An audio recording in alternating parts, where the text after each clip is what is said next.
Hello दोस्तों, कैसे हैं आप लोग। एक बार फिर से हम मिलते हैं और आपका स्वागत करते हैं अपने YouTube चैनल पर। ज्ञान सागर भाई प्रेम प्रकाश। और भारतीय राज व्यवस्था, Indian polity, Indian constitution, Bharat का जो संविधान है उसके हम लगभग आधे क्रम में पहुंच चुके हैं और ये वीडियो नंबर 25 रिलीज होने वाली है जिसका आज हम अध्ययन करेंगे।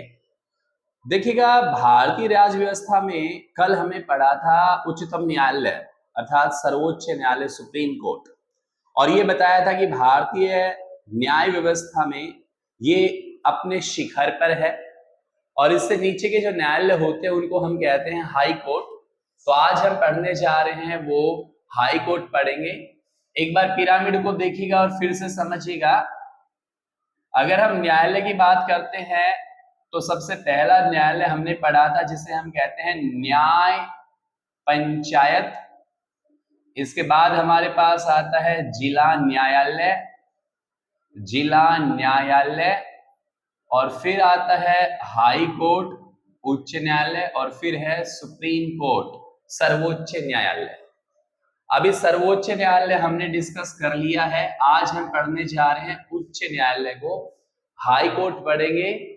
और भारतीय संविधान में अगर हाई कोर्ट की हम बात करते हैं तो अनुच्छेद 214, संविधान के अनुच्छेद 214 में सर्वोच्च न्यायालय अर्थात उच्च न्यायालय के बारे में बताया गया है, हाई कोर्ट के बारे में बताया गया है। तो आज हम यही पढ़ने जा रहे हैं। तो आइए शुरू करते हैं। देखो, उच्च न्यायालय जो है इसकी व्यवस्थापिका स्वतंत्र व निष्पक्ष न्याय प्रणाली के आधार पर ही है। जैसे कि हमने उच्चतम न्यायालय पढ़ा है, हर एक राज्य का अपना एक उच्च न्यायालय होगा, एक हाई कोर्ट होगा। लेकिन वर्तमान में अगर हम बात करते हैं ना तो हमारे देश में वर्तमान में 25 उच्च न्यायालय हैं, 25 हाई कोर्ट हैं, ठीक है। और अनुच्छेद, अगर हम अनुच्छेद 231 की बात करते हैं, अनुच्छेद 231, तो आर्टिकल 231 ये कहता है कि किसी दो राज्यों का एक न्यायालय भी हो सकता है, दो या दो से अधिक राज्य या केंद्र शासित प्रदेशों का एक न्यायालय हो सकता है। ऐसा संविधान के अनुच्छेद 231 में है। और कुछ ऐसे उदाहरण भी मैं पेश करूंगा यहाँ पर, हम उसके बारे में जानेंगे भी। तो सबसे पहला जो हाई कोर्ट था भारत में, सबसे पहला जो हाई कोर्ट बना था वो था 1862 में पहली बार हाई कोर्ट हुआ था। और वो उच्च न्यायालय कहाँ स्थापित किया गया था? वो था कलकत्ता में, कलकत्ता उच्च न्यायालय। तो सबसे पहला जो हाई कोर्ट था वो कलकत्ता उच्च न्यायालय में 1862 में हुआ था। इसके अलावा अभी हमने बात की कि हर एक राज्य का अपना उच्च न्यायालय होगा, लेकिन अनुच्छेद 231 के अनुसार दो या तीन राज्यों का एक संयुक्त न्यायालय हो सकता है।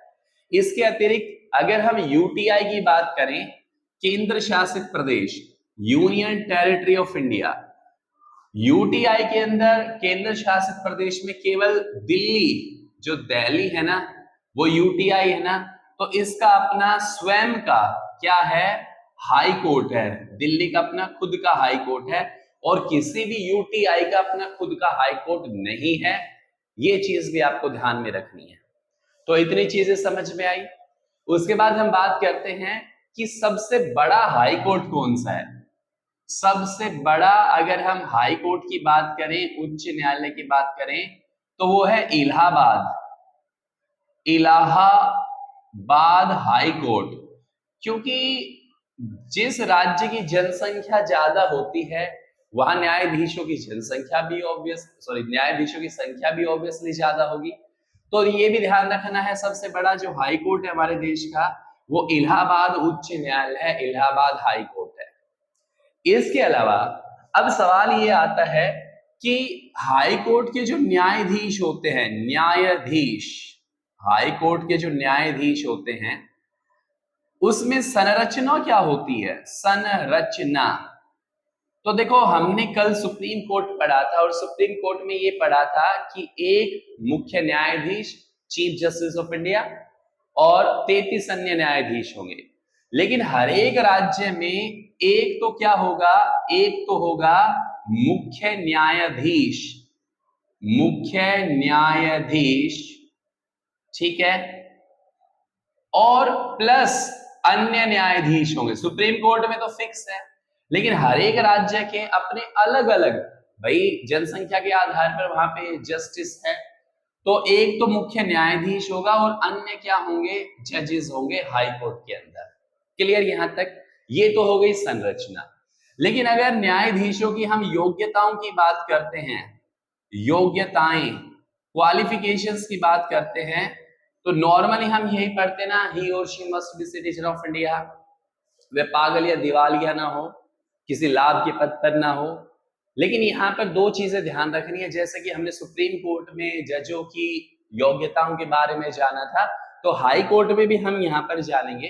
तो इसकी जो योग्यताएं होंगी वो ये होंगी कि या तो 10 वर्ष तक किसी भी न्यायिक पद पर रहा हो, 10 वर्ष तक, 10 वर्ष तक न्यायिक पद पर रहा हो, न्यायिक पद।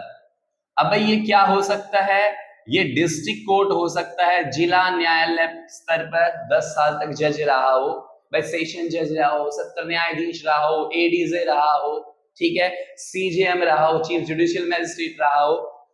या फिर दूसरी ये भी हो सकती है कि वो हाई कोर्ट के अंदर 2 या 2 से अधिक या एक हाई कोर्ट के अंदर वकील रहा हो, 10 वर्षों तक वो क्या रहा हो, उसका अनुभव हो अधिवक्ता, एडवोकेट, वो अधिवक्ता रहा हो, ठीक है। कहां अधिवक्ता रहा हो, तो किसी हाई कोर्ट के अंदर वो अधिवक्ता रहा हो।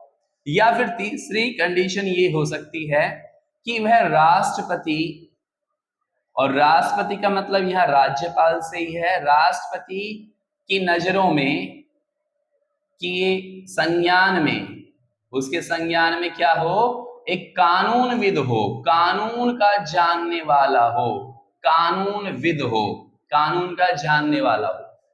तो ये हो जाएगी हाई कोर्ट के जज के लिए योग्यता, न्यायाधीश बनने के लिए योग्यताएं। अब सवाल ये आता है, जो हाई कोर्ट के जज हैं उनकी नियुक्ति कौन करेगा, तो ये भी हमें पता होना चाहिए। अगर नियुक्ति की बात करते हैं, हाई कोर्ट का जो जज है उसकी नियुक्ति करेगा, वो करेगा राष्ट्रपति। अक्सर यहां हम कंफ्यूज हो जाते हैं, राष्ट्रपति उसकी नियुक्ति करेगा। और एक चीज का और भी ध्यान रखना है, जो शपथ है ना, शपथ, वो शपथ कौन दिलाएगा, उस राज्य का राज्यपाल उसे अपने पद और गोपनीयता की क्या दिलाएगा, शपथ दिलाएगा। यहां थोड़ा फोकस करना, नियुक्ति राष्ट्रपति द्वारा की जाती है, लेकिन शपथ कौन दिलाता है, राज्यपाल दिलाता है। अब क्या होता है, अगर मान लो मुख्य न्यायाधीश की बात करते हैं, भाई कोई भी हाई कोर्ट है उसका क्या होगा, एक मुख्य न्यायाधीश तो होगा ना, तो उसकी नियुक्ति के लिए राष्ट्रपति सुप्रीम कोर्ट से जो कॉलेजियम है, उस कॉलेजियम के तहत क्या करेगा, राय मांगेगा, और उसकी सिफारिश पर जो चीफ जस्टिस ऑफ इंडिया है ना, उसकी सिफारिश पर हाई कोर्ट के मुख्य न्यायाधीश की क्या करेगा, नियुक्ति करेगा। तो ये तो हो गया उसकी नियुक्ति संबंधित। संरचना पढ़ी, उसके बाद हमने उसके जो है न्यायाधीश है उनकी योग्यताएं पढ़ी, फिर नियुक्ति पढ़ी। अब हम पढ़ते हैं कि न्यायाधीश जो हाई कोर्ट के, उनका कार्यकाल कितना होता है। तो देखो, कार्यकाल उनका 62 वर्ष की आयु तक होता है, जबकि सुप्रीम कोर्ट में हमने पढ़ा था 65 वर्ष, यहां पर क्या हो जाएगा, 62 वर्ष हो जाएगा। अच्छा, जो मुख्य न्यायाधीश है ना, हाई कोर्ट का मुख्य न्यायाधीश है, उसका वेतन होता है 2,50,000 रुपए, और जो अन्य न्यायाधीश है ना, उनका वेतन होता है 2,25,000 रुपए, 2.25 लाख रुपए। ये तो वेतन का स्लैब है। क्लियर यहां तक? तो भाई ये कार्यकाल हो गया, लेकिन उनको पद से भी रिमूवल किया जा सकता है, पद से हटाना, अगर उन्होंने अपने जो पद है उसका दुरुपयोग किया हो, भ्रष्टाचार में संलिप्त हो। जैसे आप जेसी वर्मा अभी पढ़ रहे हो ना, नोट के बंडल वहां पर मिले थे, जले हुए बंडल मिले थे। तो ऐसे बहुत से केस यहाँ पर हम देख सकते हैं, आपको इतिहास में मिल भी जाएगा। तो उनका सेम प्रोसेस वही है जो हमने उच्चतम न्यायालय में पढ़ा था, हाई कोर्ट में पढ़ा था, ठीक है, कि विधानमंडल द्वारा सिफारिश करने पर एक कमेटी बनेगी, वो जांच करेगी और अपनी रिपोर्ट देगी। उसके बाद जो है इन जजों का क्या होगा, रिमूवल होगा, उनको पद से हटाया जाएगा। क्लियर यहां तक? अब हम आते हैं जो हाई कोर्ट है ना, उनके हाई कोर्ट की क्या क्या जो है पावर है, ये थोड़ा हमें यहां पर समझना होगा। तो अगर हम हाई कोर्ट के जजों की या हाई कोर्ट की शक्तियों की बात करते हैं, शक्तियां क्या क्या पावर है, तो देखिएगा अपीलीय क्षेत्राधिकार है, अपीलीय क्षेत्राधिकार है, ठीक है भाई, है बिल्कुल, अपील कर सकते हैं हम। कहां से अपील करेंगे? जो जिला न्यायालय है उसकी अपील कहां होती है? हाई कोर्ट में होती है। और एक ध्यान और रखना, अगर हम कोर्ट मार्शल की बात करते हैं, बहुत बार आपने टर्म सुना हुआ कोर्ट मार्शल। जो डिफेंस होती है हमारी एयरफोर्स, आर्मी, नेवी, उनकी अपनी खुद की अदालतें होती है जिसे कोर्ट मार्शल कहते हैं, लेकिन उसकी जो अपील है वो हाई कोर्ट में हो सकती है, फिर सुप्रीम कोर्ट में होती है और फिर राष्ट्रपति के पास जा सकती है। तो ये हो गया उसका अपीलीय क्षेत्राधिकार, ठीक है। इसके बाद हम और अगर यहाँ पे बात करें तो संविधान, संविधान का संरक्षक भी है, संरक्षक भी है। जैसे हम यहाँ पे बंद की बात करते हैं, सबसे पहले केरल उच्च न्यायालय ने बंद को असंवैधानिक घोषित किया था, अनकॉन्स्टिट्यूशनल घोषित किया था। तो सुप्रीम कोर्ट भी रक्षक है और हाई कोर्ट भी क्या है, रक्षक है संविधान का। इसके अलावा हम और बात करते हैं तो मौलिक अधिकार, जो मौलिक अधिकार है उनका भी क्या है, ये रक्षक है। आर्टिकल 226 की बात करते हैं हम, उन रिटों को, जो 5 रिट हमने पढ़ी थी, आर्टिकल 32 के तहत हम सुप्रीम कोर्ट में लगा सकते हैं और आर्टिकल 226 के तहत हम उन रिटों को हाई कोर्ट में लगा सकते हैं। अभिलेख न्यायालय, अभिलेख न्यायालय का मतलब है कि वो भी अगर सुप्रीम कोर्ट भी कोई फैसला देता है तो वो अपने आप में कानून बन जाता है। जैसे अभी मैंने कहा केरल उच्च न्यायालय ने कहा कि बंद असंवैधानिक है, तो अपने आप में क्या बन गया, एक कानून बन गया। तो इस तरह के जो अधिकार है सुप्रीम कोर्ट की तरह, वो हाई कोर्ट के पास भी ऐसी शक्तियां हैं, अधिकार है। क्लियर यहां तक? इसके बाद अब हम पढ़ने वाले हैं कुछ ऐसे हाई कोर्ट का नाम जो आप पढ़ते हो। देखो मैंने अभी थोड़ी देर पहले ही आपको बताया था कि 2 या 2 से अधिक राज्यों का एक हाई कोर्ट हो सकता है। तो और आमतौर पर होता क्या है कि हाई कोर्ट जो है वो राजधानी में ही स्थित होता है, लेकिन कुछ ऐसे हाई कोर्ट है जो हम पढ़ेंगे जो राजधानी में स्थित नहीं है। तो आइए शुरू करते हैं। सबसे पहले हम बात करते हैं आंध्र प्रदेश। आंध्र प्रदेश, अब आंध्र प्रदेश ये क्या है, हाई कोर्ट है। मैं यहाँ पे हाई कोर्ट लिखूंगा। आंध्र प्रदेश हाई कोर्ट कहाँ स्थित है, तो हम कहेंगे यहाँ पे अमरावती, अमरावती। इसलिए तो पहले 24 हाई कोर्ट थे, लेकिन तेलंगाना जब अलग से बनाया गया तो इसका हाई कोर्ट जो है वो आंध्र प्रदेश, सॉरी, उसमें हैदराबाद में लग गई उसकी पीठ। तो ये ध्यान रखना, आंध्र प्रदेश का जो है हाई कोर्ट, आंध्र प्रदेश उच्च न्यायालय जो है वो कहां पे है, अमरावती में है। ऐसे अगर हम बात करते हैं बॉम्बे, बॉम्बे हाई कोर्ट है ना, बॉम्बे उच्च न्यायालय। तो अब एक तो महाराष्ट्र हो गया, ये थोड़ा ध्यान देने की बात है भाई, महाराष्ट्र तो अपने आप में राज्य ही है, तो एक तो इसका हाई कोर्ट हो गया। दूसरा हमारे पास और कौन कौन से होंगे, दादर नगर हवेली, गोवा, दमन और दीव। गोवा,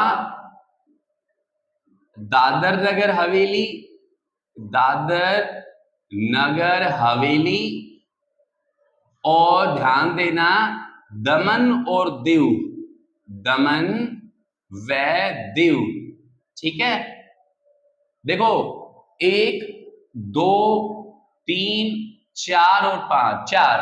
तो हम देख रहे हैं कि इन महाराष्ट्र, गोवा और इन सब का जो हाई कोर्ट है वो कहां लगता है, बॉम्बे हाई कोर्ट लगता है। तो ये आपको ध्यान में होना चाहिए, ऐसे क्वेश्चन जरूर पूछ लिए जाते हैं। ऐसे अगर हम बात करते हैं कलकत्ता, कलकत्ता उच्च न्यायालय, कलकत्ता हाई कोर्ट की बात करें तो एक तो खुद हो गया पश्चिमी बंगाल राज्य, तो एक तो पश्चिमी बंगाल हो गया, ठीक है। इसके अलावा अंडमान निकोबार, अंडमान निकोबार आइलैंड्स, निकोबार, तो इनका हाई कोर्ट भी कहां लगता है? देखो अंडमान निकोबार क्या है, ये यूटीआई है ना, और एक राज्य हो गया, तो इनका साझा हाई कोर्ट कौन सा है? कलकत्ता उच्च न्यायालय। तो क्वेश्चन आया हुआ क्वेश्चन है कि अंडमान निकोबार जो क्या बोलते हैं यूटीआई है, इसका हाई कोर्ट कौन सा लगता है। इसके अलावा हम बात करते हैं छत्तीसगढ़। देखो छत्तीसगढ़ की अगर हम बात करें, छत्तीसगढ़, तो छत्तीसगढ़ की राजधानी क्या है? रायपुर है। लेकिन मैंने कहा था ना कुछ ऐसे भी हाई कोर्ट है, छत्तीसगढ़ हाई कोर्ट है जो है ये कहां स्थित है? ये बिलासपुर में है, बिलासपुर न कि रायपुर, तो ये भी आपको थोड़ा ध्यान में रखना पड़ेगा, ठीक है।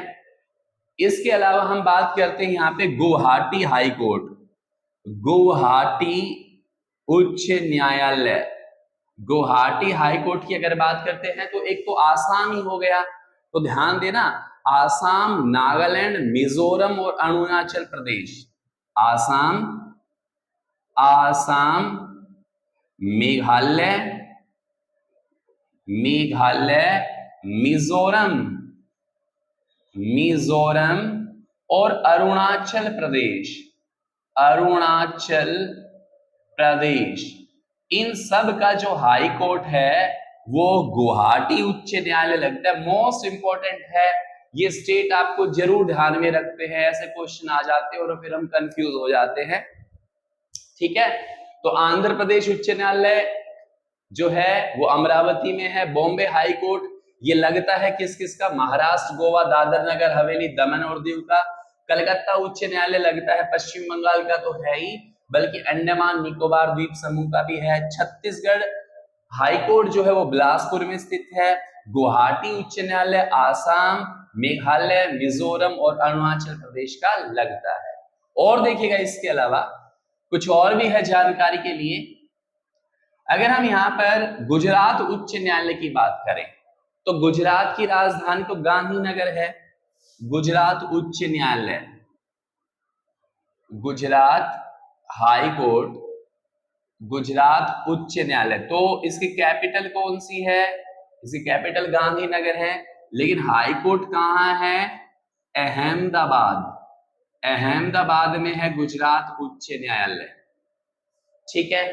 इसके अलावा हम केरल की बात करते हैं, केरल उच्च न्यायालय, केरल उच्च न्यायालय हाई कोर्ट, तो ये जो है केरल उच्च न्यायालय, ये एक तो केरल का ही हो गया और दूसरा जो है वो है लक्षद्वीप। तो देखो एक तो केरल राज्य ही हो गया केरल, और दूसरा एक यूटीआई है लक्षद्वीप, लक्षद्वीप, तो ये भी आपको ध्यान में रखना है। लक्षद्वीप का हाई कोर्ट क्या लगता है? केरला हाई कोर्ट लगता है। ऐसे अगर हम मद्रास उच्च न्यायालय की बात करें, मद्रास हाई कोर्ट, तो मद्रास उच्च न्यायालय किसका हो गया भाई? एक तो अपने आप में तमिलनाडु हो गया और दूसरा कौन सा हो गया? पुदुचेरी, पुदुचेरी, तो पुदुचेरी भी क्या है? यूटीआई है। लक्षद्वीप क्या है? यूटीआई है। इसके अलावा अगर हम बात करते हैं पंजाब, पंजाब और हरियाणा हाई कोर्ट, तो ये दो राज्यों का हो गया। कौन कौन सा? पंजाब का हो गया और हरियाणा का हो गया। क्लियर यहां तक? इसके अलावा अगर मैं राजस्थान उच्च न्यायालय की बात करता हूं, राजस्थान, राजस्थान हाई कोर्ट, तो राजस्थान हाई कोर्ट राजधानी तो जयपुर है ना, लेकिन जयपुर में इसकी पीठ है। तो राजस्थान हाई कोर्ट कहां पर है? ये है जोधपुर में, जोधपुर, ये थोड़ा ध्यान रखना है, जोधपुर में है। जैसे हम एमपी की बात करें, मध्य प्रदेश हाई कोर्ट की बात करें ना, तो इसकी ये कहां पर स्थित है? ये स्थित है जबलपुर में, जबलपुर। तो कई बार ऐसे ये क्वेश्चन आया हुआ है, एसएससी में पूछा हुआ क्वेश्चन है कि इसकी जो एमपी हाई कोर्ट है ये कहाँ पर स्थित है, तो जबलपुर हो गया। ऐसे ही राजस्थान हाई कोर्ट कहाँ है, जोधपुर में हो गया। और ऐसे ही हम बात करते हैं उत्तराखंड, उत्तराखंड उच्च न्यायालय हाई कोर्ट की बात करें तो देखो उत्तराखंड की राजधानी तो नैनीताल है ना, ठीक है। तो सॉरी, उत्तराखंड की राजधानी नैनीताल नहीं, देहरादून है, लेकिन हाई कोर्ट है वो कहां पर है, नैनीताल में है, नैनीताल, नैनीताल। क्लियर। तो ये कुछ इंपॉर्टेंट क्वेश्चंस हमने आज पढ़े हैं उच्च न्यायालय से संबंधित, हाई कोर्ट से संबंधित। उम्मीद है कि आपको सुप्रीम कोर्ट और हाई कोर्ट ये दोनों टॉपिक आपके क्लियर हो गए हैं, और इसको अच्छे से आप पढ़ना, देखना और वन लाइनर क्वेश्चंस ढूंढने की ज्यादा से ज्यादा कोशिश करना। हालांकि जब चैप्टर्स खत्म होंगे हमारे तो हम इसकी एक्सरसाइज भी लेके आएंगे, इंपॉर्टेंट क्वेश्चंस भी हम यहाँ पे डिस्कस करेंगे, ठीक है। तो तब तक के लिए आप बने रहिएगा ज्ञान सागर भाई प्रेम प्रकाश में। Have a nice day.